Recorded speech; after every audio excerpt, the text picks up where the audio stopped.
Anem a continuar amb les activitats col·laboratives. Anem a afegir,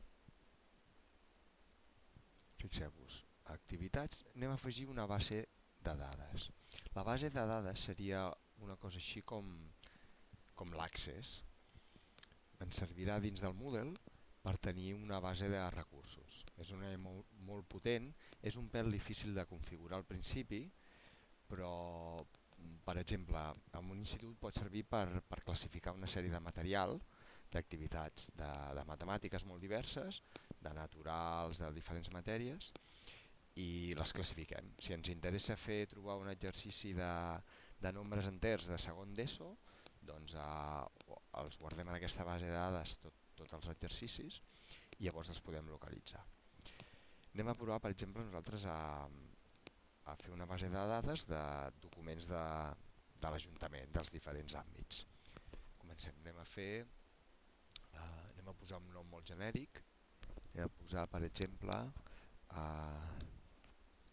base de dades, documents o documentació. Aquí podrem fer una descripció, com sempre, més o menys extensa. Anem a fer una base de dades de documents. Molt bé. Com sempre, si volem que es vegi a la pàgina, que no ho volem, anem així. Requereix aprovació. S'assembla molt al glossari, perquè d'alguna manera és el mateix. Al glossari tenim una classificació, una base de dades de termes, d'entrades, i aquí el que tenim és més divers encara, és més potent. En general el que classifiquem són documents, però es pot fer d'imatges, etc. Requereix aprovació no, permet comentaris no, ho deixem així. Entrades requerides per compleció cap, és a dir, no cal anar completant coses. Entrades requerides cap, nombre màxim d'entrades cap. Molt bé. Deixem per defecte, per tant, els que teníem. La disponibilitat són les dates, les deixem sense habilitar un inici i un final, fixeu-vos. Molt bé. Puntuacions, com és una activitat, es pot puntuar. Per tant, fixeu-vos que deixem sense qualificar. Si volguéssim, aquí ens sortiria suma, nombre, mitjana, etc. I aquí, si ho haguéssim activat, doncs aquí veuríem si és per puntuació, per escales, etc. Molt bé. Aquí fixeu-vos que tenim les dades també, les dates i paràmetres comuns. Com en principi no estem avaluant, ho deixem fem per exemple sense grups o millor grups visibles, perquè el curs el tenim configurat per grups. Per tant, aquí és millor que estigui en grups visibles. Agrupament cap, mostra. Desem els canvis i fixeu-vos que ja tenim una base de dades. Ara hem creat el contenidor, però vaja, encara no tenim res. Molt bé. Fixeu-vos. Tenim moltes coses, potser el que hauríem de començar és per introduir els camps.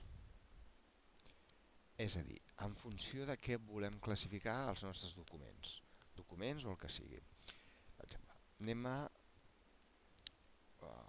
volem classificar documents i anem a començar, per exemple, per àrea de text, a veure si ho trobem, entrada de text. Aquí podríem fer àrea, fem una entrada, nom del camp, anem a posar per exemple el títol. Molt bé. Descripció, doncs aquí podríem posar el que volguéssim, posem aquí, fem el mateix, permet enllaços, afegim. Molt bé. Tenim un camp que ens permetrà classificar, que és el títol.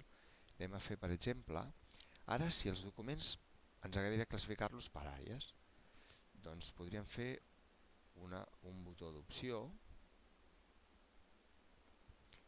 Per exemple, seria l'àrea de l'Ajuntament, per exemple, a la qual pertany el document.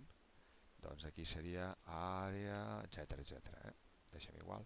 Doncs, per exemple, fem medi ambient o sostenibilitat, que sigui medi ambient, participació, tesoreria, etc. Anem a posar altres. Afegim. Molt bé, tenim text, tenim botons d'opció. Per exemple, podríem fer... doncs anem a posar, per exemple, el mateix un fitxer, que seria el nom del camp. Aquí fitxer. Es pot fer diferent, els noms i els camps. Fitxer, anem a posar 2 megas, que fixeu-vos que és el límit de càrrega del lloc. Deixem al màxim. I, per exemple, un últim, anem a fer un URL, per exemple, un web de referència o... Bueno, doncs seria el web d'ampliació, de referència, anem a posar-ho així. Web. Molt bé. Enllaçar. I aquí no posem res, no hem posat l'enllaç. Molt bé. Molt bé. I ara ja tenim 4 camps. Perfecte. Fixeu-vos que ho tenim tot. Anem a desar. Molt bé. S'estan desant els canvis. Perfecte. Molt bé. Anem a afegir ara una entrada.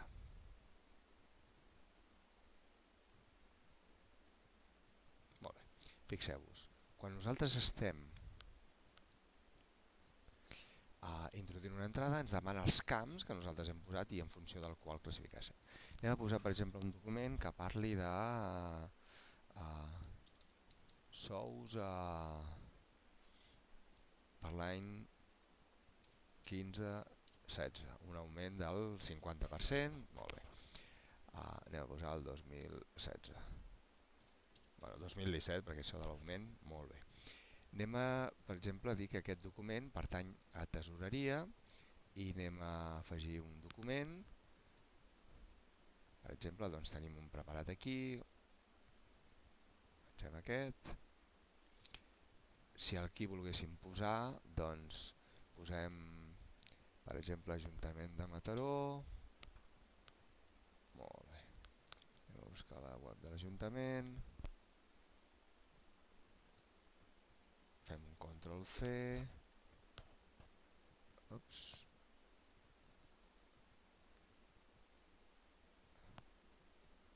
Molt bé. Vale, fixeu-vos que hem estat navegant a la mateixa finestra, per tant, molt bé. L'enganxem aquí, imagineu que el text, doncs, posem Ajuntament. Vale, desem.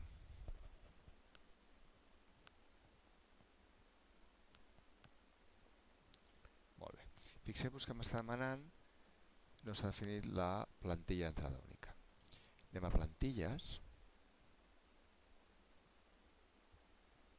Molt bé. I fixeu-vos que aquí, molt bé, se'ns recomana, fixeu-vos que m'ha donat l'HTML del que jo he demanat, el títol, l'àrea, el fitxer, el web de referència. Això, el 90% de les vegades, no ho toquem, si no hauríem de tocar-ho amb HTML. Desem la plantilla. Molt bé. Fixeu-vos que ja m'indica que s'ha desat, comprovem que tot estigui en ordre. Molt bé. Anem a visualitzar una entrada. Molt bé. Fixeu-vos que la plantilla que acabem de deixar per defecte la que ens dona, ens ho marca així, el títol, l'àrea, el fitxer, el web, que és com nosaltres, són els camps que nosaltres hem triat. Molt bé. Ara, si volguéssim cercar, doncs fixeu-vos, quan jo vull cercar, doncs em demana, per exemple, pel títol. Vull cercar un document que parli de sous. A veure si tinc sort només posant sous. A veure si trobo algun. I fixeu-vos que m'ha trobat un. Veieu que està marcat sous 2017 i ja tinc el document. Doncs bàsicament això és una base de dades.